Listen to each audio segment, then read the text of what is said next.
The station hung in the darkness like a tomb, ancient, silent, and utterly mysterious to everyone who had tried to understand it for the past 200 years. Scilark pressed his three-fingered hand against the observation window and stared at the massive structure floating before him. Its metallic surface reflecting the dim light of the dying star, it orbited around like some kind of eternal guardian watching over nothing. Threshold Station. They called it the largest and most intact predecessor site ever discovered, and like all the others scattered across 200 worlds in the galaxy, it was completely and totally locked away from them behind symbols nobody could read. Still nothing from the Corthian team? Scilark asked without turning away from the window. His assistant, a young Velosian named Thrace, made a clicking sound that indicated negative response and said, "They gave up 3 cycles ago, and the hive mind consensus was that the language structure violates all known patterns of communication. They processed over 9 trillion symbol combinations and found nothing that made sense." Scilark felt his chest tighten with frustration that he had been carrying for months now. Years, even if he counted all the other predecessor sites he had studied throughout his long career as a xenorchaeologist. Glyphs were everywhere in the galaxy, carved into ruins on dead worlds, etched into technology that still hummed with power after millions of years. Written across the walls of stations like this one that dwarfed anything the current galactic civilization could build.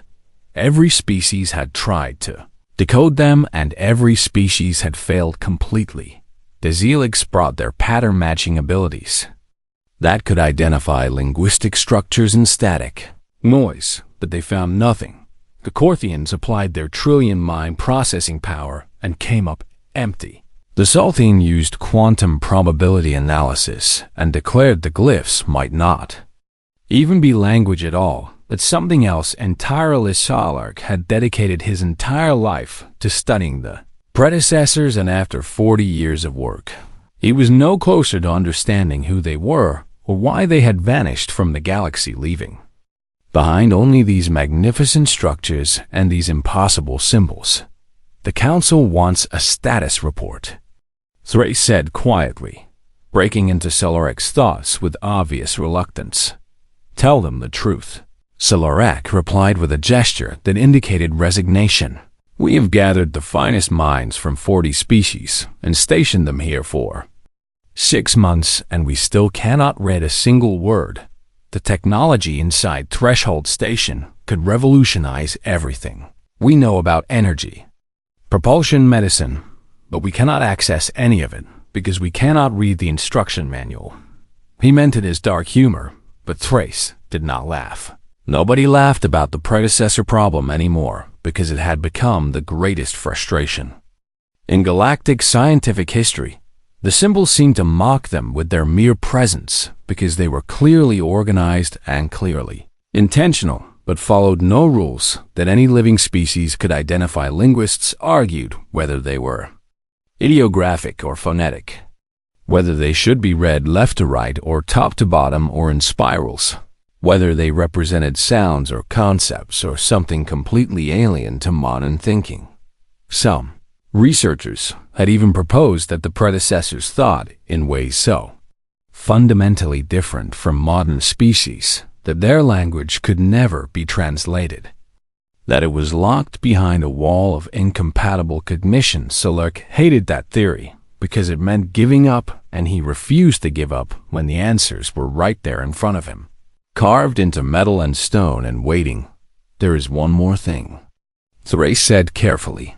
"The Council has issued a galaxy-wide open call for anyone who wants to attempt translation, any species, any individual, any approach." Scilark turned away from the window finally and looked at his assistant with surprise. "And something close to shock? An open call? That is desperate." "Yes," Thrace agreed. "The Council members are getting pressure from their governments. Everyone wants access to predecessor technology, and everyone is tired of waiting for the experts to solve the problem. So now they will get every crackpot and conspiracy theorist in the galaxy showing up here with their theories." Scilark said, his voice heavy with exhaustion. "Perhaps," Thrace replied, "but perhaps also someone will see something we missed. Sometimes a fresh perspective finds answers that expertise overlooks." Solaric wanted to argue, but he could not because he knew his assistant was right, and besides, after 200 years of failure across the entire galactic scientific community, what did they have to lose? "Fine," he said. "Process the applications, and I will meet with anyone who seems even remotely serious, but I want security increased. Because I do not need trouble on this station while we work, over the next few weeks." Applications flooded in. Solaric reviewed hundreds of them, and most were exactly what he expected. Amateurs with no training, mystics who claimed spiritual connections to the predecessors, opportunists who wanted access to the station for their own purposes. He rejected nearly all of them, but processed a few dozen who at least had some credentials in linguistics or archaeology or related fields. None of them solved the problem, and Solaric found himself growing more frustrated with each failure. Watching researcher after researcher stare at the glyphs and eventually admit defeat. Then an application came through that made Thrace actually summon him to the communications center with urgency. "What is it?" Solaric asked as he entered. "An application from Earth," Thrace said, and something in his assistant's voice made Solaric pause. Earth, the homeworld of humans, the newest species to join the Galactic Council only 1 century ago. Still considered primitive by most standards, despite their rapid technological advancement. "A human wants to attempt translation?" Solaric asked, keeping his voice neutral, even though internally he felt skeptical humans were clever. He would grant them that they had gone from pre-industrial civilization to spaceflight in less than 200 years, and they had adapted to galactic society faster than any new member species in recorded history, but they were still new. Still learning, still far behind the elder species in most areas of knowledge. "Her name is Dr. Maya Okonkwo," Thrace said, reading from the application. "She is a linguistics professor from their new Lagos University and specializes in something called historical linguistics and dead language reconstruction." "Dead languages?" Solaric asked. "Languages that are no longer spoken by living populations," Thrace explained.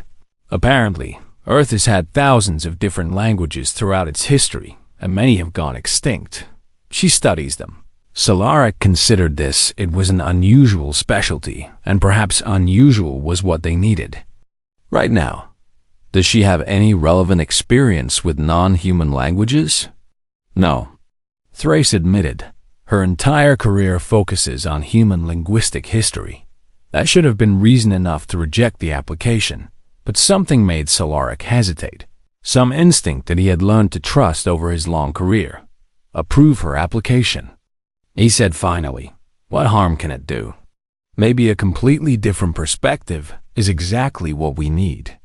Thrace sent the approval, and 3 weeks later, Dr. Maya Okonkwo arrived at Threshold Station aboard a human transport vessel. Solaric went to greet her personally, as he had with all the other applicants, keeping his expectations low, but his courtesy high. She was tall for a human with dark skin, and her hair pulled back in intricate braids. Wearing practical research clothing and carrying only a small bag of personal items. "Dr. Okonkwo," Solaric said, extending his hand in the human greeting gesture he had learned. "Welcome to Threshold Station. I am Dr. Solaric, the lead researcher on this project." She shook his hand firmly and smiled at him with what seemed like genuine warmth. "Thank you for having me." "Dr. Solaric, I know you must have had hundreds of applications, and I appreciate you giving me a chance." Her tone was humble and professional, which Solaric appreciated. Some of the other applicants had arrived with arrogance or grandiose claims. "I will be honest with you," Solaric said as he led her through the station corridors toward the research center. "The best minds in the galaxy have attempted to decode the predecessor glyphs for 2 centuries without success. I do not say this to discourage you, but to set realistic expectations." "I understand," Maya replied, looking around at the station with obvious fascination. "I do not claim to have any special abilities. I just want to try and see what I can contribute." That humility made Solarak like her a little more, even as his skepticism remained. They reached the main research center where the primary console stood, its surface covered in the mysterious glyphs that had stumped everyone who had ever studied them. Several other researchers were present, working on various analysis tasks, and they looked up when Solarak entered with the human. Some of their expressions were not particularly welcoming. "Everyone, this is Dr. Maya Okonkwo from Earth. She will be attempting analysis of the glyphs," Solarak announced. There were polite nods, but also barely concealed doubt on several faces. Humans were new and untested, and bringing one in after the greatest experts had failed seemed almost insulting to some. Maya either did not notice or chose to ignore the cool reception. She walked directly to the console and stared at the glyphs with intense focus. Solarak stood beside her and began his standard explanation. "These symbols appear on predecessor sites across 200 worlds. They share no connection to any." The research center fell completely silent in a way that made the air feel heavy and strange. Everyone stopped what they were doing and turned to stare at the human woman, who had just said something that made absolutely no sense to anyone present. Solarak felt his translator device buzz against his skin in a way it did when it encountered something confusing, and he had to replay Maya's words in his mind to make sure he heard correctly. "What did you say?" he asked carefully, his voice barely above a whisper. Maya pointed at the glyphs on the console with one finger, tracing along a line of symbols that had frustrated the greatest linguistic minds in the galaxy for 200 years. "This is Sumerian," she said, in a tone that suggested she was reading a menu at a restaurant. Rather than making an impossible claim, well, Proto-Sumerian technically, but with some loan words from Old Tamil and what looks like. She leaned closer, squinting at another section. Middle Egyptian hieratic script mixed in? "That is really weird actually, because you usually only see this combination in really obscure historical linguistics papers from Earth." The silence stretched even longer, and Solarak noticed that his hearts were beating faster than they should. One of the Korthian researchers made a sound like grinding metal and said, "Impossible. We analyzed every known language pattern in the Galactic database." "Oh. Well, yeah," Maya interrupted without any malice. "These are not in your database because they are from Earth, and Earth only joined the Council a century ago. So our historical linguistic data probably has not been fully integrated yet into galactic records." She turned back to the console and started touching the interface panels with confidence that seemed completely out of place given the situation. "Let me see if I can," she muttered to herself, then read aloud in a language that Solarak's translator could not process, making strange sounds that seemed both harsh and flowing at the same time. The console lit up with colors that Solarak had never seen before. In all his months working on this station, every screen in the research center suddenly activated, displaying streams of data and images and text in the same predecessor glyphs that now somehow seemed less mysterious and more like actual writing. "Oh, good," it responded, Maya said with obvious satisfaction. "Okay, so this main panel says, warning, quarantine protocol active, authorized personnel only. And this section here is asking for identification credentials." Zelix's researcher named Korthan moved forward with his sensory stalks fully extended in what Solarak recognized as extreme agitation. "You are reading it," Korthan said, his voice filled with disbelief. "You are actually reading the predecessor glyphs, yes?" Maya looked confused by the question. "I mean, it is not super easy because the grammar structure is really ancient, and there are some symbols I do not recognize immediately. But the core vocabulary is definitely Proto-Sumerian with influences from other early Earth writing systems. She turned to Celaric directly and asked, "Do you have holographic display capability? It would help if I could see these symbols larger and maybe rotate them because some of these look like they might be cuneiform written at an angle." Celaric could not speak. His mind was racing through implications that seemed to multiply faster than he could process them. Thrace, standing near the back of the room, activated the holographic display system with shaking hands, and the glyphs appeared in the air between them. Floating and glowing with soft blue light, Maya walked around the holographic symbols, like a teacher examining a student's work, nodding occasionally and making small sounds of recognition. Right? Okay. So this word here, she pointed at a complex symbol that had stumped researchers for decades. This is definitely the Sumerian word for threshold or gateway. That is probably why you named the station that, right? And this section is talking about power regulation systems. There is a whole manual here about how to activate different sections of the station safely. She continued talking, reading aloud, translating as she went, and Celaric watched as 200 years of frustration simply dissolved in front of him like morning. Missed one of the senior researchers, a Velosian elder named Shasketh, who had worked on predecessor sites for longer than Celaric had been alive, moved forward with obvious distress in her posture. "Dr. Okonkwo," Shasketh said, her voice tight with emotion. "What you are claiming is impossible. The predecessor civilization existed at least 5 million years ago, Earth's own geological records confirm that humans did not exist as a species back then. How could an ancient human language be the key to predecessor sites?" Maya stopped reading and turned to face Shasketh with an expression that suggested she had not actually considered this problem until just now. "Oh," she said slowly. "Oh, that is a really good point. I honestly have no idea how that works. But I'm absolutely certain this is Proto-Sumerian. I wrote my entire doctoral dissertation on linguistic convergence in Earth's River Valley civilizations, and I spent 3 years analyzing texts from Mesopotamia and the Indus Valley." She gestured at the glyphs with both hands, her enthusiasm overriding what should have been confusion. "Look at this symbol structure.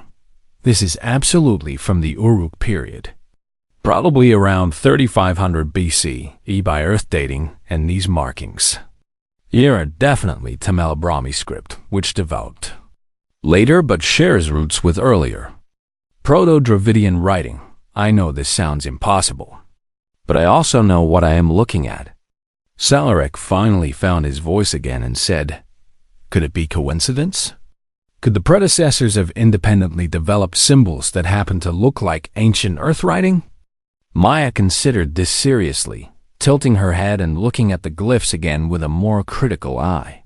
"I mean, that would be one explanation," she admitted. "But the problem is that it is not just the symbols, it is the grammar structure, the word order, even the way compound concepts are expressed. This is not just visual similarity. This is the actual language." She pulled out her personal data device and started accessing files, pulling up images that appeared in the holographic display next to the predecessor glyphs. "See? This is a tablet from ancient Uruk on Earth, and this is the glyph from your console. They are identical, and not just in appearance, but in meaning and context."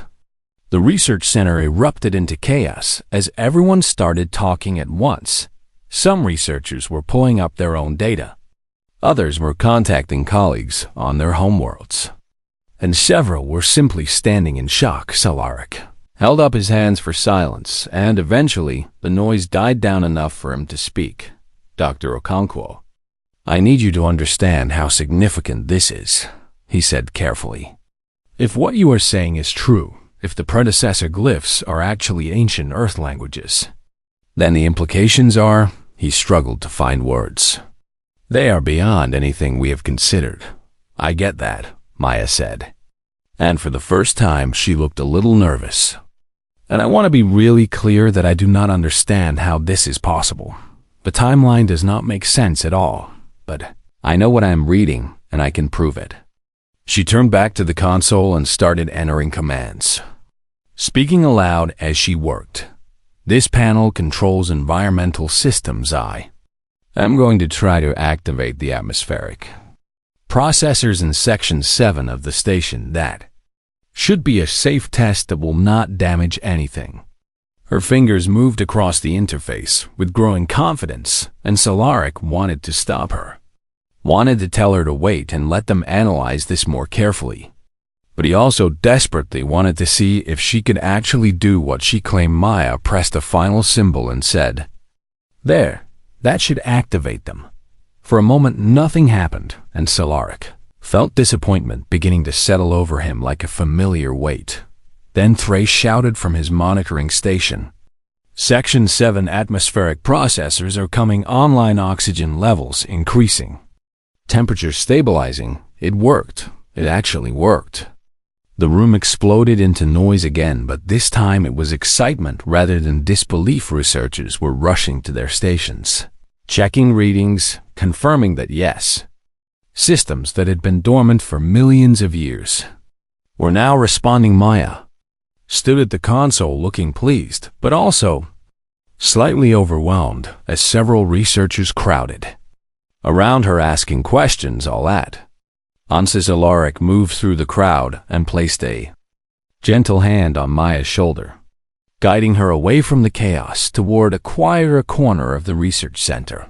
"Dr. Okonkwo, Maya, I need to contact the Galactic Council immediately," he said, his mind already racing ahead to the reports he would need to write.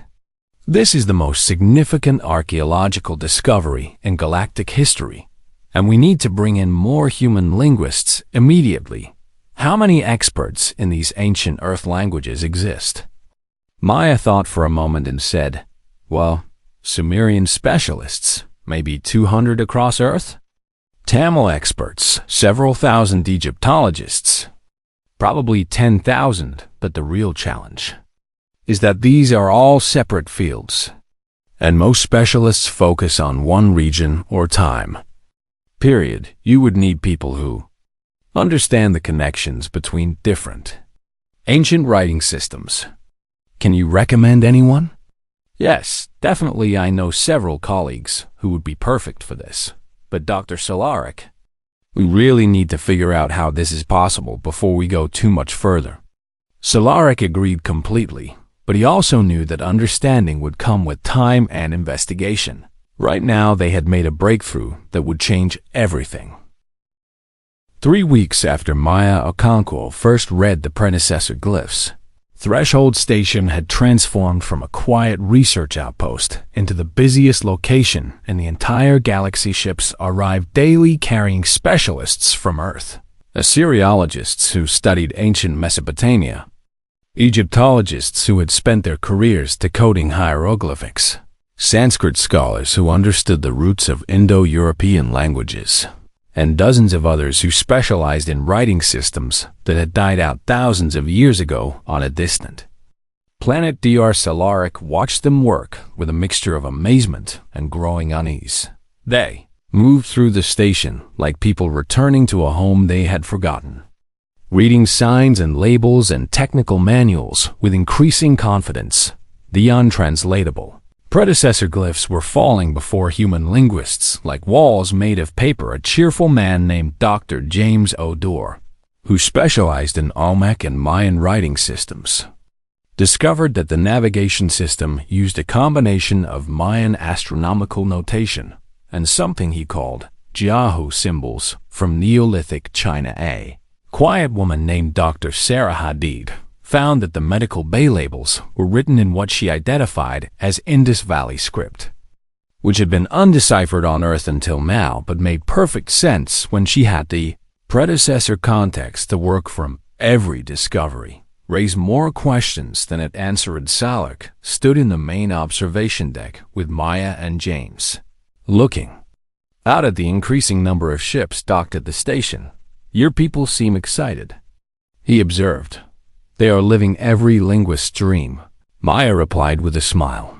Imagine spending your whole career studying dead languages and then finding out they were not really dead at all. Just sleeping in space stations, waiting for someone to come wake them up. James laughed and added, "Plus, we finally get to read the Indus Valley script. Do you know how frustrating it has been having thousands of seals and tablets that nobody could translate? Now we can because the predecessors left us a dictionary. That is what troubles me." Solaric said carefully, "The predecessors did not leave you a dictionary. They left you their own language, which happens to be your language, which should be impossible." The excitement on James's face faded a little, and he nodded seriously. "Yeah, we have all been avoiding that question, haven't we?" Maya turned away from the window and leaned against the wall with her arms crossed. "I have been thinking about it constantly," she admitted. "The timeline does not work. The predecessor sites are millions of years old, and humans only evolved in the last few 100,000 years. There are exactly two possibilities. Either the predecessor civilization was actually much more recent than we think, or—" She stopped and James finished her thought in a quiet voice, "or humans are much older than we think." Solaric felt his chest tighten because that second possibility was what kept him awake during his rest cycles. Galactic Council had sent a team of chronologists to verify the dating of predecessor sites, and their report had come back that morning. The sites were definitely millions of years old, possibly 5 million or more, with margins of error in the thousands of years, but not in the millions, which meant that if the writing was human, then humans had to have existed back then. "The Council has ordered a full genetic analysis," Solaric told them. "They are bringing in the best xenobiologists from 20 species to examine predecessor biological samples. If there is a connection to humanity, they will find it." "What kind of biological samples do you have?" Maya asked with obvious interest. "Mostly degraded material from ruins on various worlds," Solaric explained. "Predecessor sites are usually empty of bodies, but sometimes we find organic residue in places where preservation conditions were ideal, soil samples with DNA traces. That sort of thing." James was already pulling up his data device and accessing files with quick gestures. "You know what? I want to check something, Maya. Pull up that navigation panel you were working on yesterday." Maya led them back to the research center where several other human linguists were working at various consoles. The room had a completely different energy now, filled with excited conversation and the constant hum of newly activated systems. Maya brought up a holographic display, showing a star chart covered in predecessor glyphs that she and James had been translating. "What are you looking for?" she asked. "There." James pointed at a section of the map. "This notation here that we thought was just a date marker. What if it is not? What if it is something else?" He started pulling up Earth astronomical data and overlaying it with the predecessor charts. Solaric watched with growing fascination as James worked, muttering to himself in what sounded like mathematical formulas mixed with language analysis. "Okay, so if we assume this symbol means what I think it means in Mayan astronomical notation," James said, his voice getting faster with excitement, "and we cross-reference with the stellar position data that we know is accurate, because we can see these same stars from Earth, then this date marker is not telling us when the chart was made. It is telling us something about—" He stopped, his eyes going wide. "What?" Maya demanded. "What is it telling us?" "It is telling us where Earth was," James said slowly.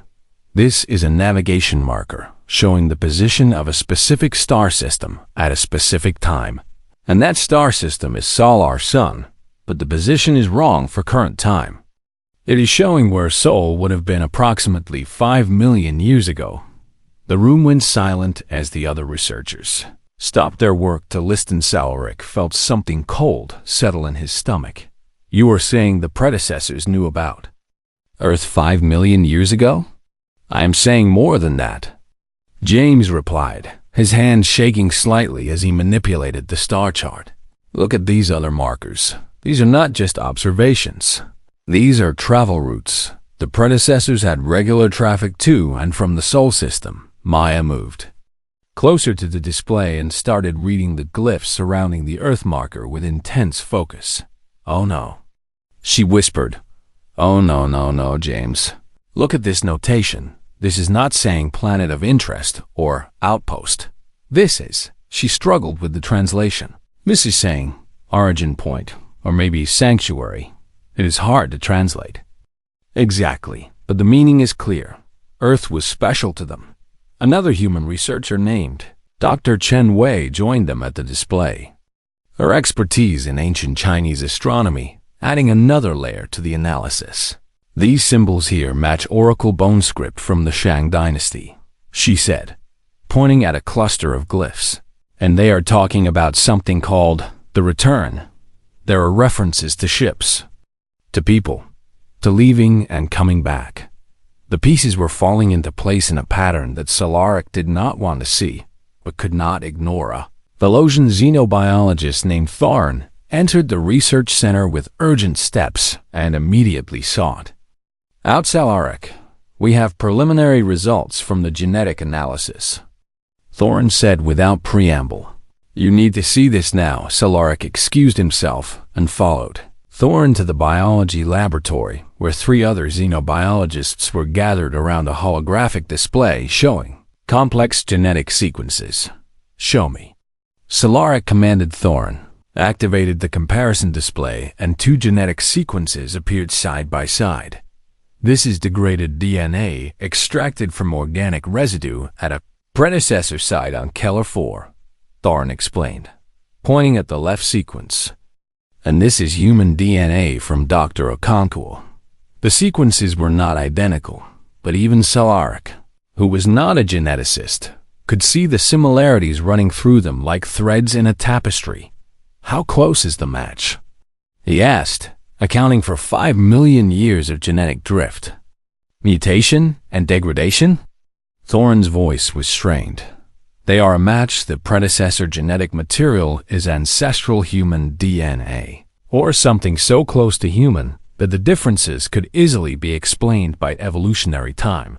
Solaric had to sit down because his legs suddenly felt weak. "You are certain?" "As certain as we can be with degraded samples," Thorn confirmed. "But we found something else. There are genetic markers in the predecessor DNA that appear to be artificial modifications, deliberate changes made with technology. And some of those same markers appear in modern human DNA at very low frequencies, like echoes of something that was once more common." "What does that mean?"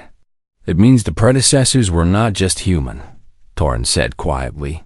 "They were advanced humans who had mastered genetic engineering, and modern humans on Earth carry traces of that engineering in their genome." Solaric returned to the research center where Maya and James and the others were still working on the star charts and linguistic analysis. He called for everyone's attention, and when the room quieted, he told them what the geneticists had found. The humans reacted with shock, but also with something else, a strange kind of recognition, as if some deep part of them had known this truth already. "So we are predecessors," Maya said finally, her voice filled with wonder and confusion. "Or rather, we are descended from them. They were our ancestors." "It appears so," Solaric confirmed. James pulled up a timeline on his data device and started working through the implications. "Okay. So millions of years ago, humans existed as an advanced spacefaring civilization. They built all these stations and controlled most of the known galaxy. Then something happened and they vanished. Except they did not really vanish. One population went to Earth and what? Started over? That is the only explanation that fits the evidence." Solaric Saiyan human anthropologist named Dr. Amara Ankosi spoke up from where she The emergency session of the Galactic Council was the most heavily attended meeting in its 3,000-year history. Representatives from every member species crowded into the great chamber on Unity Station, their voices creating a chaotic symphony of different languages and Emotional states that range from shock to anger to fear. Dr. Solaric sat in the observer section, with Maya Okonkwo and several other key researchers, watching as the council struggled to process information that challenged everything they understood about Galactic History. Ambassador Kelthane of the Velosian Union stood at the central podium, his posture rigid with barely controlled frustration. "Let me ensure I understand this correctly," Kelthane said, his voice cutting through the noise and forcing silence. "The predecessor civilization, which we have studied and admired and tried to understand for over 2 centuries, was human and the technology they left behind. Technology that some species have based entire economies around studying, now legally belongs to Earth." The human ambassador, a composed woman named Ambassador Chun, who had been on Unity Station for only 5 years, stood to respond. "The legal precedent is clear," Chun said in a calm voice that somehow carried across the enormous chamber. "The Galactic Heritage Act states that artifacts and technology created by an extinct civilization may be claimed by any proven descendant population. Humanity has been proven through genetic, linguistic, and cultural analysis to be directly descended from the predecessors. The predecessors are not extinct," roared Ambassador Thukral of the Korthian Collective, his synthetic voice amplifying his anger. "According to your claim, they are alive and currently inhabiting Earth. They never went extinct. They just forgot who they were." This triggered another wave of arguing across the chamber. Some species supported the human claim while others rejected it violently, and still others seemed to be in shock and had not formed opinions yet. Solaric leaned toward Maya and asked quietly, "How is your government handling this on Earth?" Maya made a complicated expression that combined worry with dark amusement. "Chaos," she answered. "Complete chaos. Every government is arguing about what this means and what we should do. Some want to immediately claim all predecessor sites. Others want to go slow and negotiate. And a lot of people are just having existential crises about our entire history being wrong. What do you want?" Solaric asked. Genuinely curious, Maya was quiet for a moment, watching the council argue with increasing hostility. "Honestly, I want to know what happened," she said finally. "I want to know why our ancestors left Earth and then came back. I want to know what they were running from and whether it is still out there. The political stuff seems secondary when we do not even understand what happened." Before Solaric could respond, a new voice cut through the chamber with unexpected authority. Ambassador Veckener of the Salthine Concordat, one of the eldest and most respected members of the council, activated his speaking privileges and waited for silence. Arguing died down gradually as species after species recognized who was speaking. The Salthine rarely involved themselves in council politics, but when they did, everyone listened. "This debate about legal ownership is premature," Veckener said, his translator rendering his complex chemical language into something everyone could understand. "We are missing the essential question. Why did the predecessor civilization fall? And more importantly, is that threat still present?" The chamber went completely silent because Veckener had voiced the fear that many had been thinking, but few had dared to speak. Veckener continued in his measured way. "Consider the facts. The predecessors were technologically superior to us by orders of magnitude. They controlled most of the galaxy. They had power we still cannot match even after millions of years of our own development, and yet something made them abandon everything and flee to a single isolated world where they essentially started their civilization over from nothing." He paused to let that sink in before adding, "What kind of threat forces a civilization that advanced to give up everything?" Maya stood up abruptly, ignoring the breach of protocol, and called out, "Ambassador Veckener is right.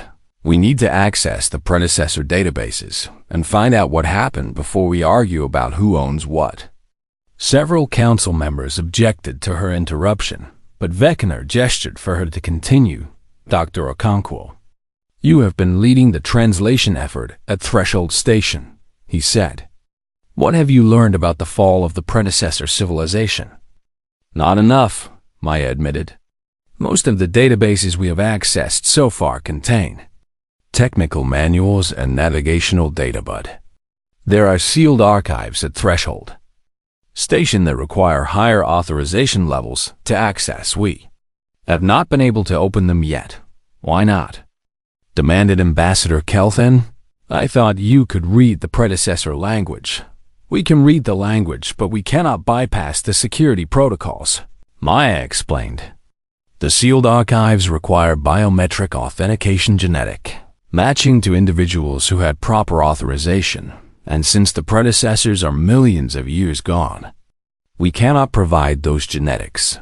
James Odora stood up next to Maya and added, however, we think there might be a workaround. The security system appears to have degraded over time, and there are bypass options built in for emergency situations. If we can prove genetic descent and provide the correct override codes, we might be able to access those archives. How long will that take? Vecchiner asked. We are not sure, James admitted. Could be days. Could be weeks. The override system was designed to be difficult to exploit. Ambassador Chun spoke again, her voice clear and diplomatic. The human government proposes a joint task force, she said. Human linguists working with council, scientists and xenarchaeologists to access the predecessor archives and discover what happened. We share all information freely and make decisions about the technology and sites collectively based on what we learn. This proposal caused another wave of discussion across the chamber, but Solarek noticed that the tone had shifted from angry rejection to cautious consideration. Several species that had been hostile to human claims were now looking thoughtful because Vecchiner had reminded them that ownership of technology did not matter if that technology came with unknown dangers. Ambassador Kelthane consulted with his delegation for several minutes before responding. The Velosian Union can support this proposal on one condition, he said. Any discoveries made in the sealed archives must be shared immediately with all council members. No information can be withheld by humanity or any other species. Agreed, Ambassador Chun said without hesitation. Other ambassadors began voicing their support, some enthusiastically and others reluctantly. But within an hour, the council had voted to approve the joint task force, with only 3 species abstaining, and none voting against. Solarek felt relief wash over him, because this was the best possible outcome given the circumstances. Cooperation rather than conflict, shared knowledge rather than hoarded secrets. After the session ended and the chamber began to empty, Vecchiner approached Solarek and the human researchers with surprising speed for someone of his species. Dr. Solarek, Vecchiner said, I want to be part of the task force accessing those archives. The Sulthine have studied the predecessors longer than most species, and I believe my perspective will be valuable. Of course. Ambassador, Solarek agreed immediately. Your wisdom would be welcome. Vecchiner turned his attention to Maya and said something that made her look uncomfortable. Dr. Okonkwo, I do not think you fully understand what you have discovered, he said gently. You have not just found your ancestors' language. You have found proof that your species survived something that destroyed the greatest civilization this galaxy has ever known. That is either very fortunate or very ominous. And we must determine which. Maya nodded slowly and replied, I have been thinking about that constantly. What could make a civilization that built Threshold Station decide to abandon it all and hide on a primitive world? Perhaps they were not hiding, Vecchiner suggested. Perhaps they were preserving, keeping one population isolated and safe so that if the worst happened, humanity would survive to try again. Try what again? James asked, whatever they failed to do the first time. Veckener answered, the trip back to Threshold Station. Took 3 days, and during that time the news of humanity's connection to the predecessors spread across the entire galaxy. The reaction was mixed and complex. Some species were fascinated and supportive, while others were angry and fearful.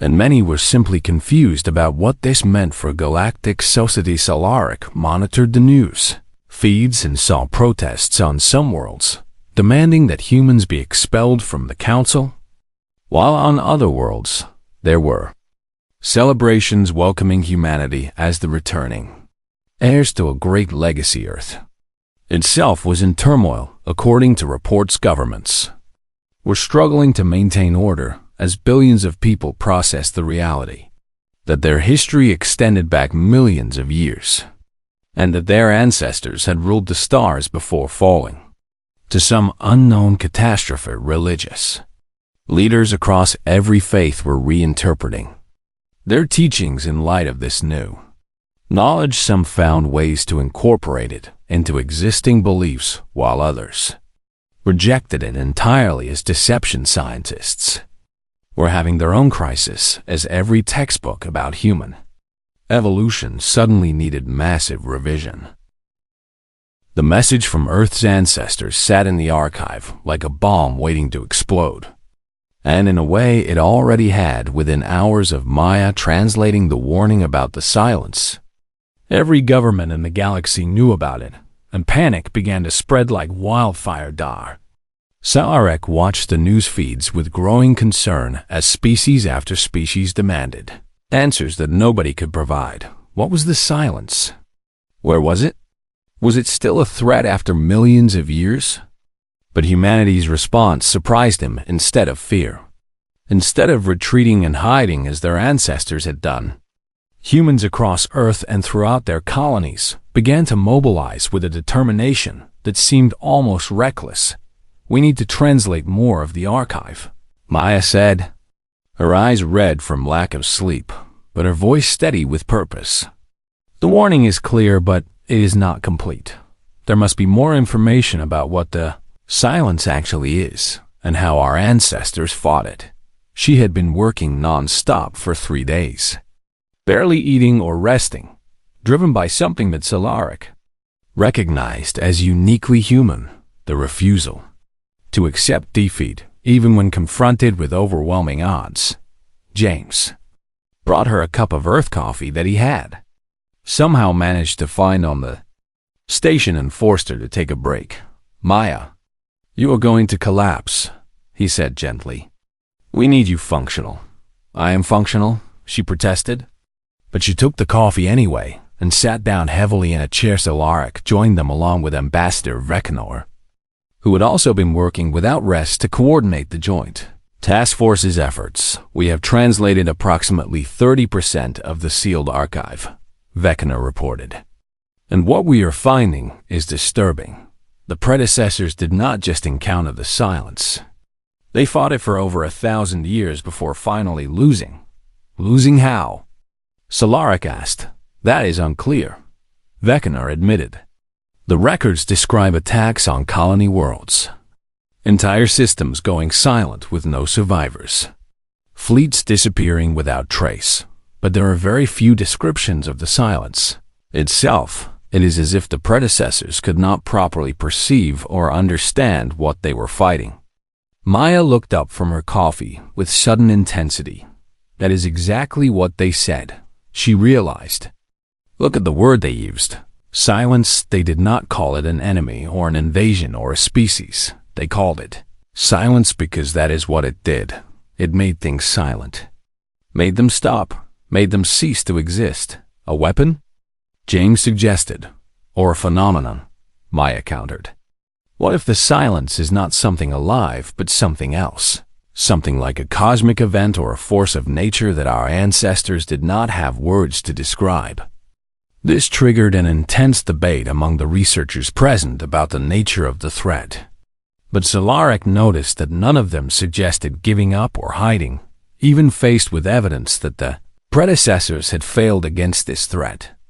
The research team seemed determined to understand it and find a way to survive it. Ambassador Chun arrived at the research center looking exhausted, but composed as always. The council is convening another emergency session, she announced. They want a full report on what we have found in the archives, and they want recommendations on how to proceed. Recommendations? Maya asked with a bitter laugh. We barely understand what the threat is. How can we recommend anything? Then we recommend continued research, Chun said firmly.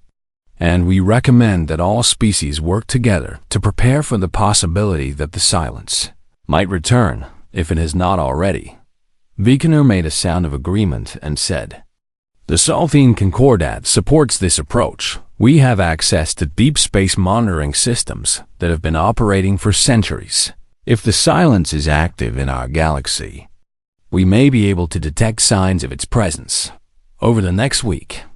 As the task force continued translating the predecessor archives, a clearer picture began to emerge, and it was both terrifying and strangely hopeful. The predecessors had not been passive victims. They had fought the silence with everything they had, developing weapons and shields and strategies that had held the threat at bay for generations. But eventually, they had realized they could not win. Not with the technology and understanding they possessed.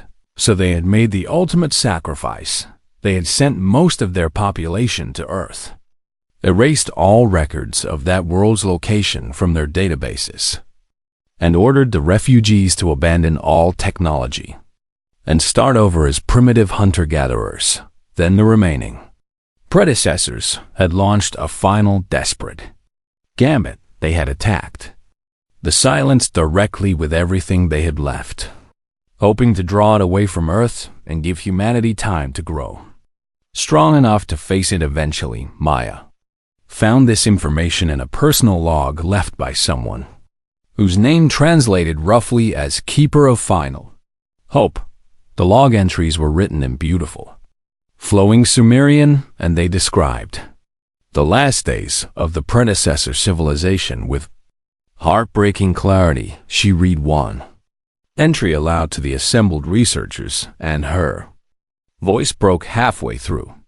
We go now to buy time for our children. They will not remember us, and that is good, because memory might lead the silence to them. Let them grow slowly on their hidden world. Let them develop naturally without the burden of our knowledge, and when they are ready, when they return to the stars, may they be wiser than we were and stronger than we could be. The room was silent for a long moment after Maya finished reading. Then James said quietly, They died for us. Our ancestors gave up everything so that we might have a chance. And now we are here, and we have to decide what to do with that chance. Ambassador Chun had been recording everything for transmission to Earth and the Council. And now she turned to address the researchers directly. The human government has made a decision, she said. We are not going to hide. We are not going to pretend this threat does not exist. We are going to do what our ancestors could not. We are going to find the silence, and we are going to stop it. This declaration was met with mixed reactions. Some researchers looked inspired, while others looked terrified. Salak found himself torn between admiration for human courage and concern for human recklessness. Ambassador, with respect, he said carefully, your ancestors were far more advanced than current humanity. If they cannot defeat the silence, what makes you think you can? Chun smiled slightly and replied, 2 things. First, we have allies now. Our ancestors fought alone, but we have the entire Galactic Council to work with. And second, we have something our ancestors lost in their final years, hope. She gestured at Maya and James and the other human researchers. Look at them.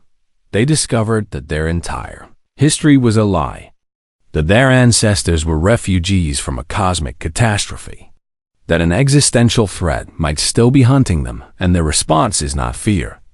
It is determination. That is what makes humanity dangerous to the silence. We do not accept defeat. Veckener made a sound that his translator rendered as thoughtful agreement. "The Solthine Concordat will support humanity in this endeavor," he said. "Not because we believe you will definitely succeed, but because the alternative is waiting for the silence to find us anyway. Better to face it actively than passively." Over the following months, the galactic community slowly came around to this perspective and helped that the deep space monitoring systems detected anomalies in several distant sectors regions where communications from colonies had ceased, and investigation teams found empty worlds with no signs of what had happened to their populations. The silence, it seemed, had not gone away. It had simply been working in parts of the galaxy that nobody was watching closely once this became clear. Even the species that had been most hostile to humanity's claims began to support the joint effort to understand and combat the threat threshold. Station became the headquarters for what they called the Sentinel Initiative, a galaxy-wide research and defense program dedicated to studying the silence and developing countermeasures. Maya Okonkwo was appointed as the chief linguistic coordinator, responsible for translating the thousands of predecessor records that might contain useful information. James Oduor led a team investigating predecessor weapon systems and trying to recreate the technologies that had held the silence at bay for so long. Solaric found himself working more closely with humans than he ever had before, and to his surprise, he enjoyed it. They brought an energy and creativity to research that his own species sometimes lacked. 6 months after Maya first read the predecessor glyphs, Solaric stood with her in the observation deck of Threshold Station, looking out at the fleet of ships from 100 different species that had gathered to support the Sentinel Initiative. "Your people started a revolution," Solaric said. "Not just a political one, but a philosophical one before you arrived. Most species accepted that there were mysteries we would never solve and threats we could never overcome. Now everyone believes we can face anything if we work together." Maya laughed softly and replied, "I do not think we deserve that much credit. We just asked a question that needed asking and read a language that needed reading. The galaxy did the rest." "You are too modest," Solaric insisted. "When you first arrived here, I thought you were just another hopeful amateur who would fail like all the others. I am glad I was wrong." "So am I," Maya said with a grin. They stood in comfortable silence for a while, watching the ships move through space with coordinated precision. Then Maya said something that Solaric would remember for the rest of his life.